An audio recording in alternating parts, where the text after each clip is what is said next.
So, when looking at the madness of the sky, when looking at the madness of the sky on a stormy night above, I've noticed that people throughout history have asked the question, what is this madness, and can it ever truly be discovered?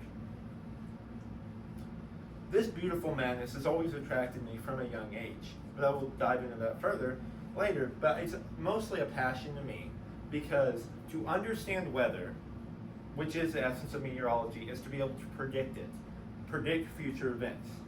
This helps to prevent catastrophe, not in that it will prevent it from occurring, the event itself, but that people can react accordingly to ensure their safety and the safety of their loved ones.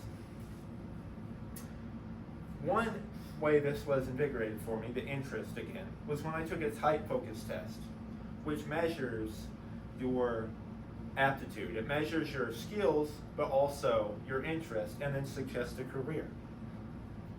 For example, when I took the test and it was my analytical thinking, I was excited to see environmental sciences as a recommendation. That's because I've always been passionate about the atmosphere, atmospheric sciences, and that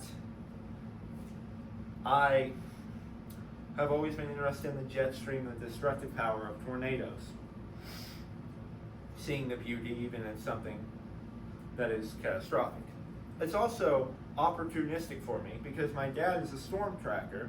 Therefore, as a result, I could chase with him not only if I sought to be a storm tracker, but also because learning to interpret this data is crucial for storm chasing.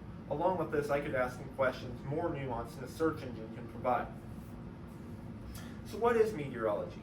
Meteorology was first defined by Aristotle in his Meteorologica, according to Agnes Golabasi in the Gale Encyclopedia of Science. She also noted that not only has meteorology been coined then and continued to evolve, but also the tools for how we measure these things.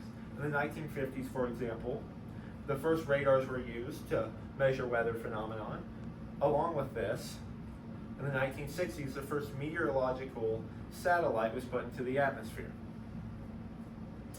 According to Laura E.A. Burns and Casey E. Davenport, that meteorology is also very STEM-centered. Spatial thinking is heavily required in this field. To be able to work in meteorology, you have to be able to view something from another perspective you're not at in a storm, but also you have to see the chaos and be able to find patterns. Along with this, I took note of the fact that meteorology, even though in media it's presented as an exciting field, such as in the new movie Twisters, which is a recreation, of course, of the original, I found it odd that the outlook is only predicted to be about 1% from 2024 to 2034, so the next 9 years. While learning these things from research online are helpful on a macro level, it's also important to specify. So to do this, I talked to my dad, who is a meteorologist. Well, not a meteorologist, he's in the meteorology field as a storm tracker for Channel 6. I asked him from this what chasing was, and he explained how this is how a storm moves, where you chase a storm as it begins to move, but also, and predicting it, but also showing the damage path to inform the people watching at home.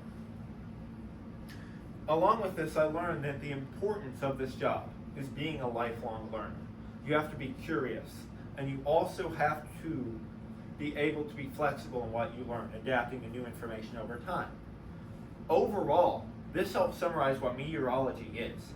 Meteorology is using STEM, skills like that, applying it, study of weather, and then applying that to interpret it to enhance your learning. You do this by being curious and seeking out this data, but also by being a lifelong learner, flexible in what you've learned and adapting to better fit your new understanding. Along with this, I learned that meteorology overall is taking what we have learned to predict future events, understanding what we know of science to predict future scientific phenomena. This is helpful to, as I said earlier, help save lives. It's an essential field because we need it to be able to predict weather phenomena and prevent catastrophe. That's why ultimately, at the end of the day, meteorology is a service to the people, and that the science itself helps create a safer world.